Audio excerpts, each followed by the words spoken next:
चलतु आज भेंडी दिया शाग भजा बनैबा। मुझे फुटण सुखिला लंका पियाज कटा होता भेंडी शाग को चूना चूना काटी देछि। एबे कढ़ई गरम करवा किछि तेल दबा। मुझे राइस ब्रांड ऑयल लेछि। आपण रिफाइन ऑयल रे कर परिबे।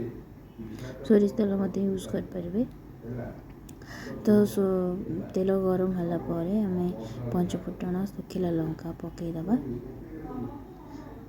सेटा को टिके भल से फुटिबा पई छाड़ी दबा।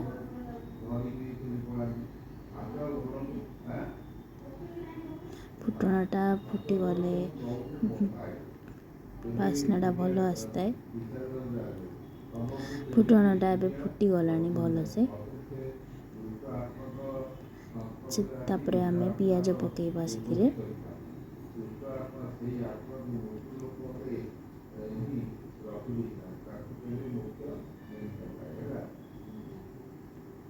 पियाजटा को टिके आमे भाजीबा गोल्डन ब्राउन हवा जाए। पियाज टिके कंचारिया रहिले शाग भजाटा भल लगे।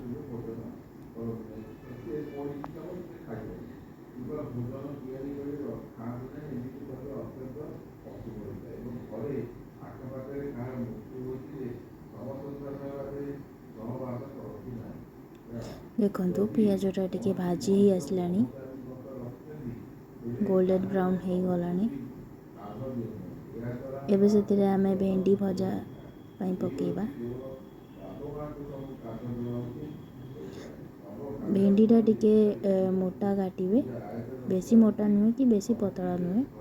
बेसी पतला काटले शाग संगे मिसी जाए खाया भल लगेनी।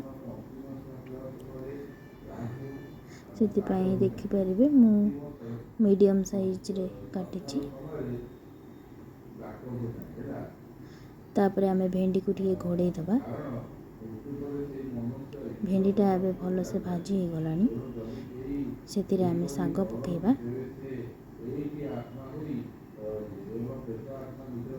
शागटा मोर टिके अधिक थिबारु मु थरे पकई गोले सारला परे आउ थरे अल्प पकाउछि। आपण पाखरे जदि अल्प शाग थिबो आपण थरे करे पकईकी गोले पारिबे।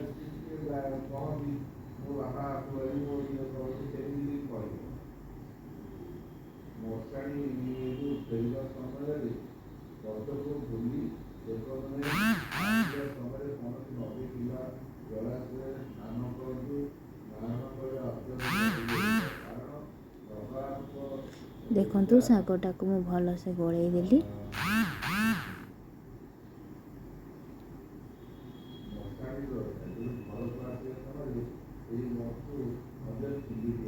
कुहा जाए शागटा गोटे भी फोपाड़िया कथा नुहे कहीं शाग गाली दिए मो सासु माँ कहती। से गोटे गोटे कि सब शाग मु पकई देछि। ताको आउ टिके गोले देली। तापरे ताको टिके घोड़े देली। टिके घोड़े देले शागटा टिके नरम हो जाए। तापरे भल लगे भाजिया पई सुविधा हुए। देखंतु शागटा नरम हो जाइछि। ताको टिके भल से गोले दे सेतिरे एबे हमें लूण पकई दबा।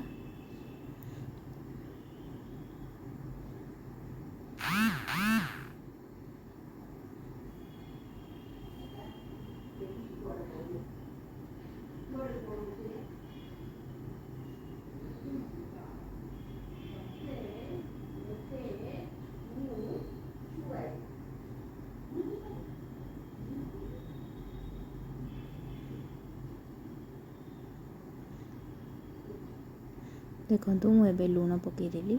शाग टिके कम लूण लगे तेणु देखिकी शागटारे लूण पकाइबे। नरम हो गला परे आउ टिके शाग कमी जाए।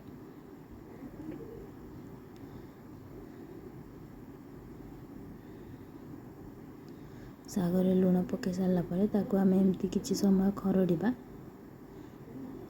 शागटार पानी मरिया पर्यंत शाग टिके खरड़ले भल लगे।